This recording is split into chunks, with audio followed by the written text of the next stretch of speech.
Welcome back to Making a Difference on Buzz TV. Joining me today is Ken Jefferson, the crime and safety expert on Action News Jax. Absolutely. Welcome to the program. Thank you. Thank you very much, Mike. Going through the program, what did you take out of it that just really resonated with the entire program? I was born and raised here in Jacksonville. I did 24 years as law enforcement officer.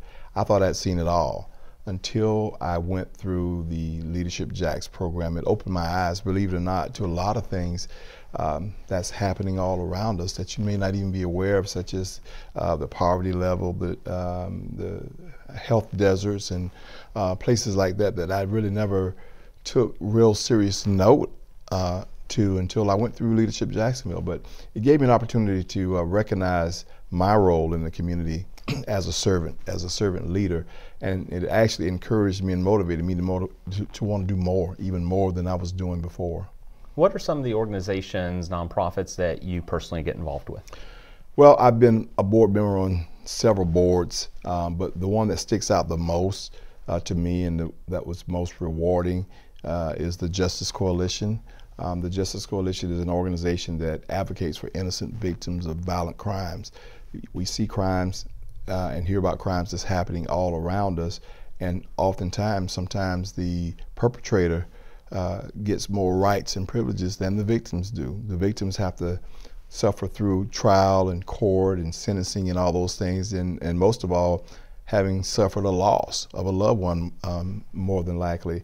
And the Justice Coalition stands out because they will guide individuals through that entire process, from the time that they're notified that the person has been deceased. They go through the entire legal system with them. They even sit there with them in court. So that's a great organization that I'm glad to be a part of. Also, I serve as a board member, executive board member with the Providence School on the school board, and helping molding and shaping the school, but more so than anything else, molding and shaping young lives to be successful and productive persons in society, preparing them for the real world. So that gives me great joy. And lastly, Project SOS, which was a program or an organization that I served on their board for a number of years. And what they do is in a nutshell, they give students or young people the tools that they need to be successful, such as making the right choices, setting goals, looking at a career path, teaching them abstinence, and things like that.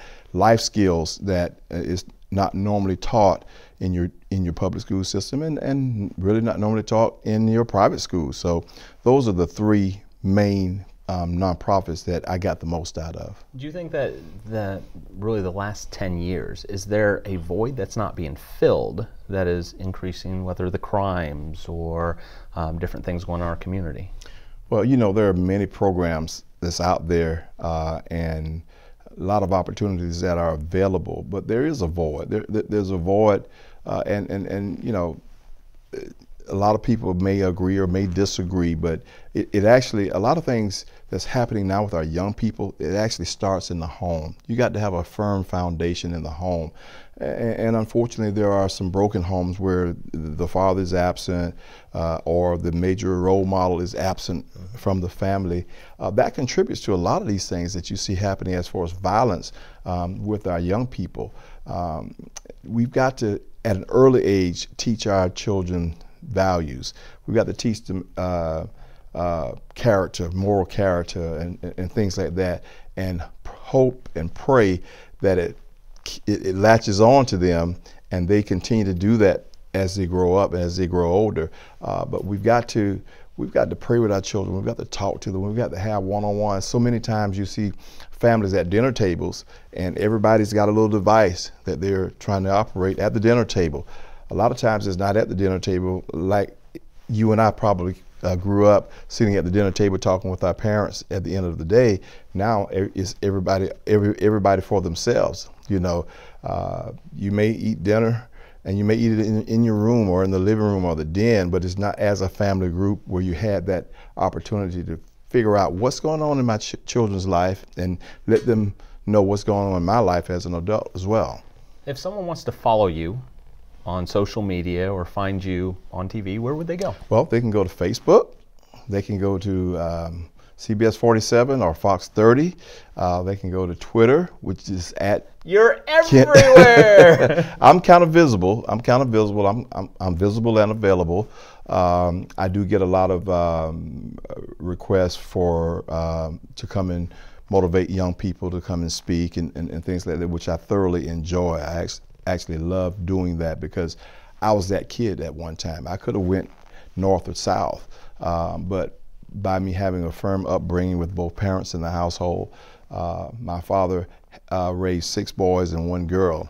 I'm one of 7 children that he and my mother raised, and but I was that somewhat wayward child that decided I wanted to go to the left when he was trying to steer me to the right, or they were trying to steer me to the right.